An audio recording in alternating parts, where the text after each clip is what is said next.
వనపర్తి పట్టణంలో గత 2000 సంవత్సరం వినాయకుడి విగ్రహాలు తయారు చేయడం మొదలుపెట్టి నేటికి 24 సంవత్సరాలు నడుస్తుంది. ఇటు విగ్రహాలను రాజస్థాన్ నుంచి విగ్రహాలు తయారు చేసే వ్యక్తులను దాదాపుగా 40 మంది కళాకారులు వస్తారు. వీరికి పండుగకు దాదాపుగా 6 నెలల ముందు వస్తారు. మాకు 4 బ్రాంచీలు ఉన్నాయి. 1 టీచర్స్ కాలనీ, 2 మర్రికుంట, 2 షెడ్లు ఉన్నాయి. పెబ్బేర్ మున్సిపల్ ఆఫీస్ పక్కన ఒక షెడ్డు, ఇట్టి వాటిలో వినాయకుల తయారు చేయడం జరుగుతుంది. ఇట్టి కళాకారులకు 6 నెలల ఉపాధి మేము ఇస్తున్నాం. టీచర్స్ కాలనీలోని అందాల 200 విగ్రహాలు, మర్రికుంటలో 2 సెంట్లలోని దాదాపుగా 356 దాదాపుగా ఉంటాయి. పెబ్బేర్లోని 200 పైచిలుకే ఉంటాయి. ఇటు వాటిని తయారు చేయడం మరియు రిపేర్ చేయడం, విగ్రహాలకు కళ్ళు పెట్టడం చేస్తారు, కలర్ కొట్టడం చేస్తారు. ఇటు విగ్రహాలను కొనుగోలు చేసి తీసుకుపోవడానికి గాను చుట్టుప్రక్కల వనపర్తి జిల్లా, నాగర్ కర్నూలు జిల్లా, మహబూబ్ నగర్ జిల్లా, గద్వాల జిల్లా, కర్ణాటక నుంచి కూడా వస్తూ ఉంటారు. సుదూర ప్రాంతాల నుంచి కొనుగోలు చేయడానికి వస్తూ ఉంటారు. ఇట్టి విగ్రహాలను కొనుగోలు చేసిన వ్యక్తులకు జాగ్రత్తగా ఎత్తి పంపిస్తూ ఉంటాం. ఇటు విగ్రహాల తయారు చేయడంలో ఒక్కొక్క సంవత్సరం విగ్రహాలు పోక ఇబ్బందులు కూడా చవి చూడాల్సి వస్తుంది. కావున ఇటు తయారీదారులకు గవర్నమెంట్ తయారు చేసే వ్యక్తులకు ఆదుకోవాలని వారు కోరుకుంటున్నామని చెప్పారు. వినాయక విగ్రహ తయారీదారు బడా రమేష్ యాదవ్, బడా అరుణ్ యాదవ్, బడా హరీష్ యాదవ్, బిట్టు, బడా Anitha, teachers colony, Wanaparthy, Marrikunta, ST hostel పక్కన collector office road, Pebbair municipal office పక్కలో ఇటు అడ్రస్లు సంప్రదించగలరని కోరుతున్నారు.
వినాయక చవితి 2000 సంవత్సరం నుంచి స్టార్ట్ చేసినాం మేము ఇక్కడ తయారు చేయడానికి.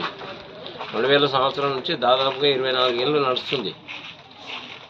దాదాపు ఇది కొనడానికి మొత్తం కొల్లాపూర్ తాలూకా కానీ, పెబ్బేరు మండలం కానీ, తర్వాత ఇక్కడ గణపూర్ కానీ, ఈ ఏరియా మొత్తంలో ఇంచుమించు అవసరం అయితే మహబూబ్నగర్ నుంచి కూడా మా దగ్గర వచ్చి తీసుకుపోతున్నాం. విగ్రహాలు సరసమైన ధరలు, అన్ని మోడల్స్ ఉంటాయి, ఎక్కువ మోడల్స్ ఉంటాయి. తయారు చేస్తున్నాం ఇక్కడనే కనుక చాలా సేలింగ్ బాగా ఉంది. కనుక ఎక్కడన్నా ఉన్న వాళ్ళు ఏమైనా ఉన్నా ఇక్కడ చీప్ రేట్లు, మినిమం రేట్లతోనే అమ్ముతున్నాం. కనుక వచ్చి సంప్రదించండి. ఒకవేళ నచ్చితే, ధరలో నచ్చితే తీసుకొని పోగలరు. మీరు ఎన్ని వందలు గణేషులు తయారు చేస్తారు? ఎప్పటి నుంచి స్టార్ట్ చేస్తారు మీరు గణేషులు తయారు చేయడానికి? గణేషులు ఒక 6 నెలల ముందు నుంచి తయారు చేస్తాం. 6 నెలల ముందు, గణేష్ చవితికి 6 నెలల ముందు తయారు చేస్తాం. ఎన్ని వందలు చేస్తారు? దాదాపు 600 చిల్లర, దాదాపు 600-700. ఇది ఒక నలుగురం, అంటే మేమే అందరం నలుగురం కలిసి 4 స్థలాల్లో, ఒక టీచర్స్ కాలనీ, మర్రికుంటల 2 షెడ్లు, తర్వాత పెబ్బేర్లో కూడా మున్సిపాలిటీ పక్కన ఒక షెడ్. ఇట్లా ఎవరి వాళ్ళు, నా కొడుకులు ఉన్నారు, మేము ఉన్నాం, ఎవరి వాళ్ళు సపరేట్ చేయించుకుంటున్నారు. అన్నిటిలో బిజినెస్ బాగానే నడుస్తుంది. ఒక్కొక్క విగ్రహం ఎంత ఉంటుంది మీకు స్టార్టింగ్ నుంచి ఎండింగ్ వరకు? స్టార్టింగ్ ఒక 4000 విగ్రహం, దాదాపు ఒక 600 విగ్రహం కాడ నుంచి 20,000, 22,000, 25,000 వరకు మా దగ్గర విగ్రహాలు తయారు చేస్తాం. ప్రతి మండలంలో వచ్చి తీసుకుని వెళ్తారు మీ దగ్గర? ఎన్ని సంవత్సరాలు పెట్టేది మీరు? 24 సంవత్సరాలు నడుస్తుంది.